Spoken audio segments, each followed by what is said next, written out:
Impeachment, como ação política, a gente não faz com discurso, a gente faz com materialidade, que por enquanto ainda não se comprovou, né? Rejeitar esse pedido, então? Tem 120 na fila.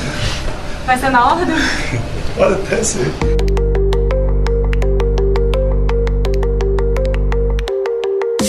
Aliado de Jair Bolsonaro, o presidente da Câmara dos Deputados, Arthur Lira, está sentado sobre mais de 130 pedidos de impeachment do presidente da República. Inclusive, um deles, chamado de superpedido, reuniu deputados de diferentes linhas ideológicas e ex-apoiadores de Bolsonaro, como Joyce Hasselmann e Alexandre Frota. Eu não titubeei um único momento em assinar esse superpedido de impeachment. Marcelo Freixo chegou e falou para mim: Joyce, será que você assina? Eu falei: agora. Porque não se trata de uma questão ideológica, se trata do nosso Brasil. Nós temos hoje o pior presidente da história da República.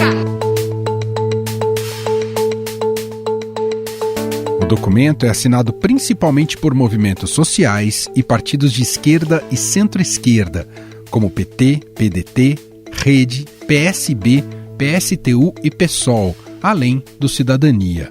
Mas nomes associados à direita também se somaram ao superpedido, incluindo o deputado Kim Kataguiri, do Movimento Brasil Livre, o MBL. Por isso, não tenho nenhuma vergonha, nenhum receio de unir o pedido de impeachment protocolado pelo Movimento Brasil Livre com todos os outros pedidos, que são todos justos, que todos possuem a sua causa legítima e que vão sim, ao final das contas, derrubar este que até agora é o presidente que mais promoveu um morticínio, um genocídio contra a população brasileira, contra os cofres públicos e utilizou a máquina pública para blindar os próprios filhos. Fora Bolsonaro! Pela lei do impeachment, qualquer cidadão pode entrar com pedido de impedimento do presidente desde que justifique o motivo. Não existe um rito ou obrigação para que a Câmara dos Deputados coloque o pedido em votação. Por isso, o mais antigo contra Bolsonaro está em análise há mais de 800 dias. Por causa dessa atitude do presidente da Câmara em segurar as denúncias, o PDT entrou com uma ação no Supremo Tribunal Federal para obrigar Arthur Lira a desengavetar um impeachment contra o presidente Jair Bolsonaro. O PDT, o Partido Democrático Trabalhista, entrou com ação no Supremo Tribunal Federal para que o presidente da Câmara dos Deputados, Arthur Lira, se manifeste sobre os pedidos de impeachment do presidente Jair Bolsonaro. Até agora foram apresentados mais de 120 pedidos para afastar o presidente do cargo. O relator é o ministro Cássio Nunes Marques, que chegou ao STF por indicação do presidente. O tema também está sendo discutido pelos ministros em um mandado de segurança movido pelo deputado federal Kim Kataguiri. O julgamento chegou a ser iniciado no plenário virtual, mas foi transferido para a sessão por videoconferência, a pedido do ministro Ricardo Lewandowski.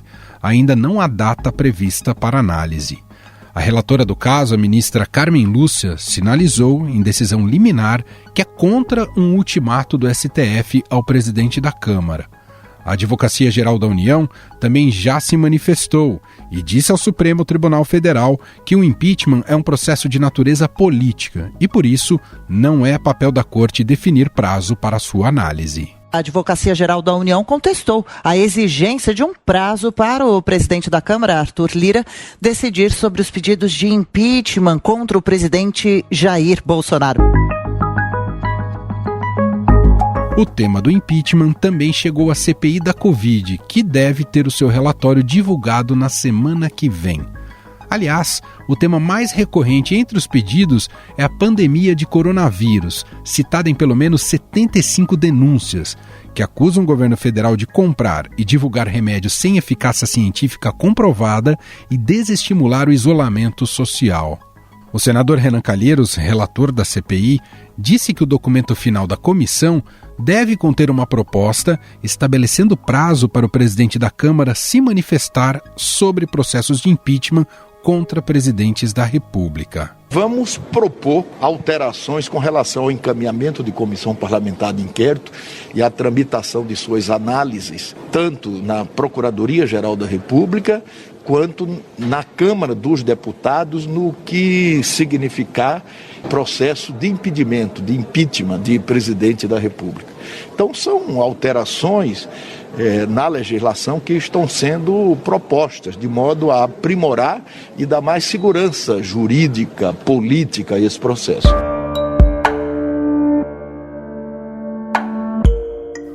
Arthur Lira reagiu e disse que, abre aspas, foge do escopo do relatório da CPI tratar de um assunto que é constitucional, fecha aspas. Para entender melhor sobre a obrigação do presidente da Câmara em pautar pedidos de impeachment e sobre uma possível mudança constitucional sobre o tema, nós vamos conversar a partir de agora com o professor de Direito da FAAP, Luiz Fernando Amaral. Olá, professor, tudo bem? Seja muito bem-vindo. Olá, Emanuel, sempre um prazer. Bom, professor, tem algumas ações que correm aí no Supremo buscando maneiras de fazer com que o presidente da Câmara, Arthur Lira, analise os processos de impeachment lá engavetados. Tem um processo ali, uma ação do PDT, né, que a AGU até se posicionou recentemente, no dia 8 de outubro, e tem um mandado de segurança também, que já tem um relator, que é a ministra Rosa Weber, que também já está no Supremo Tribunal Federal. A minha primeira pergunta é muito básica, professor. O Judiciário tem que colocar colher nessa história? Pois é, Emanuel, esse é mais um possível indício, né, de um certo desequilíbrio aí no jogo institucional. Mas, na verdade, o grande problema que nós temos é o sistema, né, que foi estabelecido no Brasil para se avaliar esses pedidos de impeachment, né? Então você tem muito poder na presidência da Câmara, também na presidência do Senado, a depender da autoridade, né? No caso, por exemplo, dos ministros do Supremo, seria lá com o senador Rodrigo Pacheco. No caso do presidente da República, com Arthur Lira. A grande questão é que no regimento se coloca ali que cabe ao presidente fazer essa análise, né? Há uma discussão muito séria no sentido de se alterar essa regra. Primeiro, para que ele tenha um prazo para fazer essa avaliação. E segundo, para que da avaliação possa haver aí, de fato, um recurso, né? Possivelmente ao plenário. Mas assim, é muito atípica essa situação que nós vemos hoje, porque já se acumulam muitos pedidos, acredito que mais de uma centena, né? Falam até em 200 pedidos, são muitos pedidos sem uma clara manifestação do presidente da Câmara. Isso me parece também é uma omissão abusiva, embora a competência seja única e exclusivamente dele. Então, na prática, o que me parece que vão questionar no Judiciário é o abuso dessa inércia, né? Dessa omissão em relação a esses temas. É bem verdade que o presidente da Câmara ele fica com muito poder no instante em que ele não avalia, né? Não arquiva, não dá seguimento, nem nada. Eu me lembro, inclusive, de uma entrevista do ex-presidente Michel Temer, em que ele disse que mesmo nos governos Lula, governo FHC, ele chegou a receber esses pedidos, mas também os arquivou, né? No caso específico, o que fica essa indecisão é justamente porque não há nenhuma decisão num sentido nem outro, simplesmente não há avaliação. Então, para isso que alguns partidos e alguns órgãos estão indo direto ao Judiciário para tentar ser mais um elemento de pressão. Eu realmente não saberia dizer o que esperar do Supremo, mas eu não tenho dúvida de que o Supremo é mais um elemento de pressão em toda essa cadeia. Bom, e aí tem esse cálculo, né, professor? O cálculo da interferência em outro poder. Por outro lado, e isso pode acarretar numa crise, mas por outro lado, o Supremo tem meios de justamente pressionar efetivamente o Lira. Pode tomar uma decisão que obrigue o Lira a analisar esses pedidos? Você sabe que, se você se lembrar, Emanuel, na CPI da Covid, nós tínhamos lá, por conta das assinaturas necessárias, né, uma determinação do Supremo, lembra disso? Sim. O Supremo determinou que a comissão deveria ser aberta. Eu acho, né, me parece que a lógica vai ser um tanto quanto parecida. A grande discussão é que você tem aí um poder apenas do presidente da casa.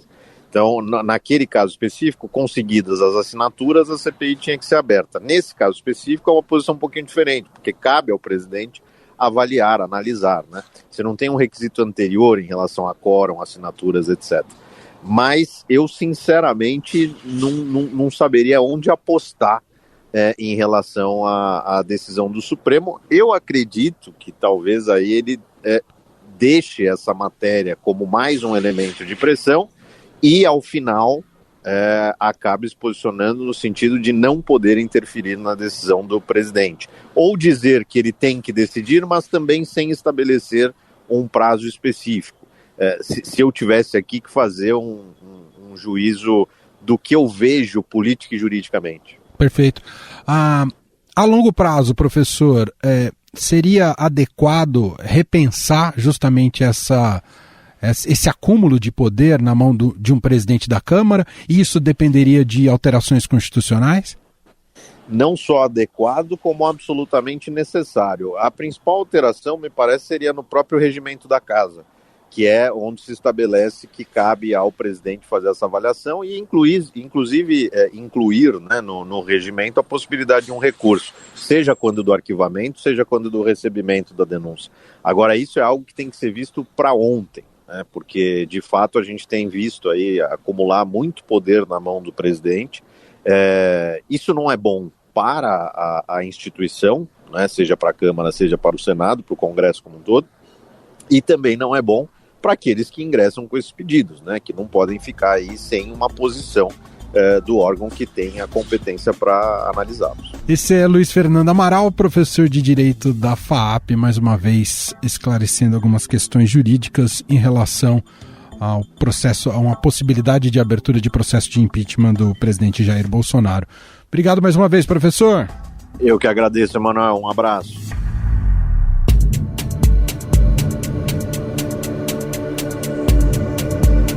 Dos mais de 100 pedidos de impeachment existentes contra Jair Bolsonaro, a pandemia, como dissemos, é o tema mais recorrente. A segunda questão que mais aparece se refere à participação do presidente nas manifestações antidemocráticas de março e abril de 2020. Apoiadores do governo organizaram uma manifestação em Brasília defendendo o presidente Jair Bolsonaro e atacando Moro, o Congresso e o Supremo Tribunal Federal. À tarde, os manifestantes ignoraram orientações de isolamento social como prevenção ao coronavírus e se aglomeraram em frente ao Palácio do Alvorada para ver Bolsonaro, que foi saudar os apoiadores. Quebra de decoro é o terceiro tema mais constante e leva em consideração as posturas do presidente que são incompatíveis com o cargo que ocupa. Você tem uma cara de homossexual terrível, mas nem por isso te acusa de homossexual.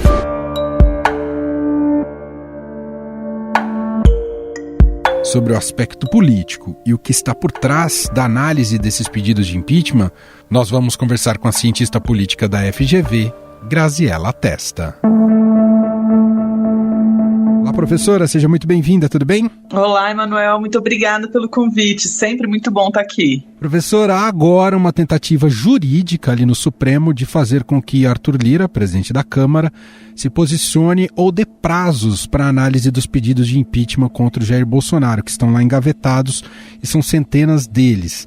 E aí eu queria te perguntar, o que é pior nessa história? O judiciário eventualmente interferir em outro poder sobre esse tema ou a própria letargia do Arthur Lira? Olha, essa é uma briga boa, viu, Emanuel? A letargia do Arthur Lira tem sido muito difícil de ser interpretada, com todos todos os clamores populares e a quantidade de pedidos que permanecem na gaveta dele. Mas, por outro lado, de fato, os momentos em que o judiciário buscou pautar o legislativo, a gente tem alguns exemplos bem ruins, não só o legislativo quanto o próprio sistema eleitoral. Então, eu não sei se essa seria a melhor forma de resolver essa que claramente é uma questão. Não basta decidir o quê, mas quando decidir determinado tema, impacta muito no resultado ou na sua aprovação ou não aprovação, né? O que a gente chama de poder de agenda.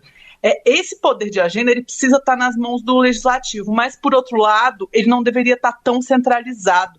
Isso não é só para a questão do impeachment. Hoje, o poder de pautar, o poder de colocar algo para ser deliberado ou não, é tão somente do presidente. Isso é uma coisa que precisa ser revista no regimento, sobretudo da Câmara, porque o Senado, como é uma casa menor, não tem essa questão de forma tão acentuada. Mas na Câmara, isso precisa ser repensado e precisa haver mecanismos para que as minorias possam também influenciar nesse tipo de decisão, que é a não decisão, que a gente fala em ciência política, né, que é o poder de agenda. O que o Lira detém de poderes ali perante a Câmara, com impacto na agenda pública do país, ele concentra quase poderes de um monarca, né, dentro da Câmara. Perfeito, é muito centralizado e ele se torna cada vez, quanto mais partidos tem representação, mais centralizado fica esse poder, curiosamente. Porque aqueles partidos que antes influenciavam muito, que tinham um papel decisivo, eles passam a ser menos, porque isso fica dissipado e acaba que concentra muito o poder no presidente. Definitivamente precisa acontecer uma reforma regimental. Já existe um grupo de trabalho falando sobre isso, até para evitar questões do que foi pautado na quarta-feira, a respeito das prerrogativas do Conselho Nacional do Ministério Público, que foi pautado no mesmo dia por uma sessão que não era prevista. Isso não é razoável para os atores da sociedade civil conseguirem se mobilizar e influenciar no processo. Então não é só aquilo que não é colocado, é o que é colocado e quando é colocado também. Há instrumentos regimentais possíveis para que haja ampla participação, mas eles não estão ocorrendo hoje na Câmara dos Deputados. Isso definitivamente precisa ser mudado. E sobre o impeachment de Bolsonaro em si, professor, a principal resposta está não só no Arthur Lira, mas também naquilo que ele representa, ou seja, o apoio condicionado do Centrão ao governo? Perfeito, claro. O Arthur Lira sabe que ele sofre uma certa perda de popularidade por segurar esses impeachments, então ele precisa ter algo, por assim dizer, em troca, né?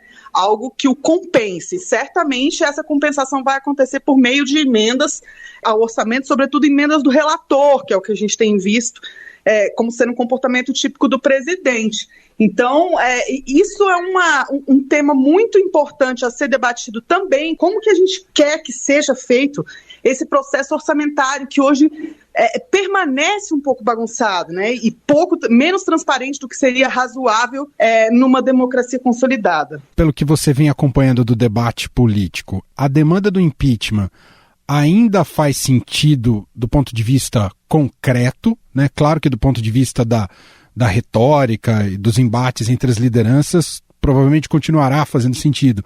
Mas do ponto de vista concreto, até em termos de prazo, pensando que estamos próximos, um pouco mais próximos à eleição, ainda é uma demanda que faz sentido, professor? Pois é, em termos de prazo, cada vez menos ela faz sentido, por conta da proximidade das eleições, porque é um processo que tende a ser demorado e porque exige sobretudo, eu acho que essa é a principal questão, exige uma mobilização de parlamentares que hoje não há no Congresso Nacional.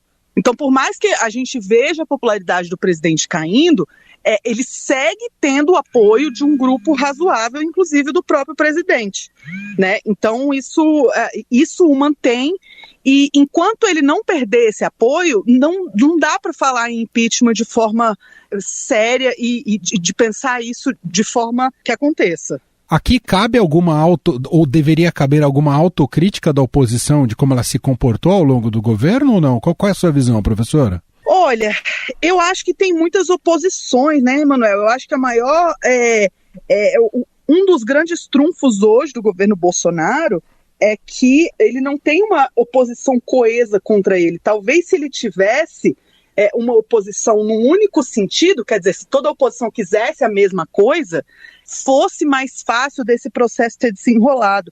Mas não há.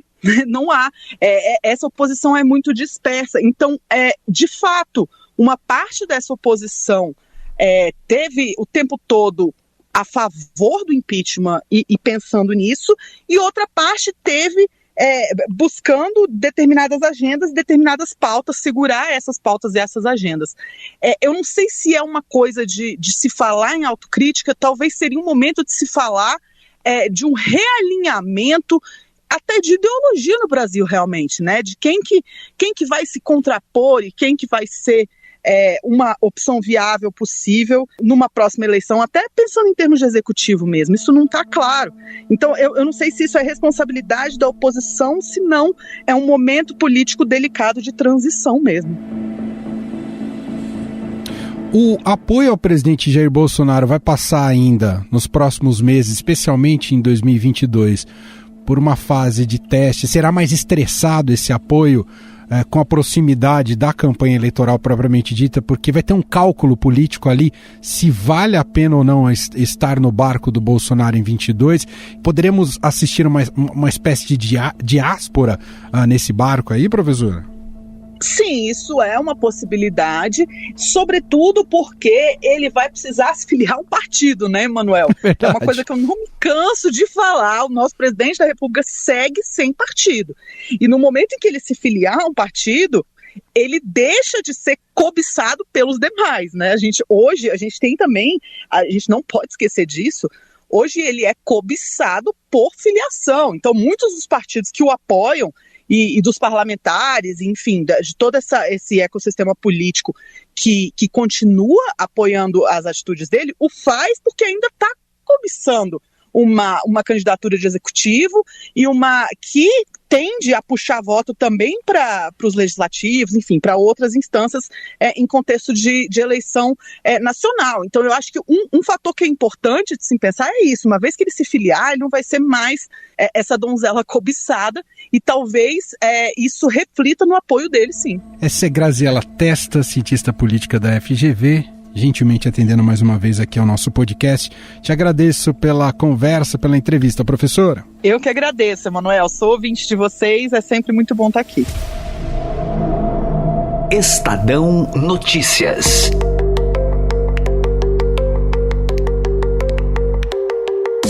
E este foi o Estadão Notícias de hoje, quinta-feira, 14 de outubro de 2021. A apresentação foi minha, Emanuel Bonfim. Na produção, edição e roteiro, Gustavo Lopes, Jefferson Perleberg e Ana Paula Niederauer. A montagem é de Moacir Biasi e o diretor de jornalismo do Grupo Estado, João Fábio Caminoto. Escreva pra gente no podcast @estadão.com. Um abraço para você e até mais.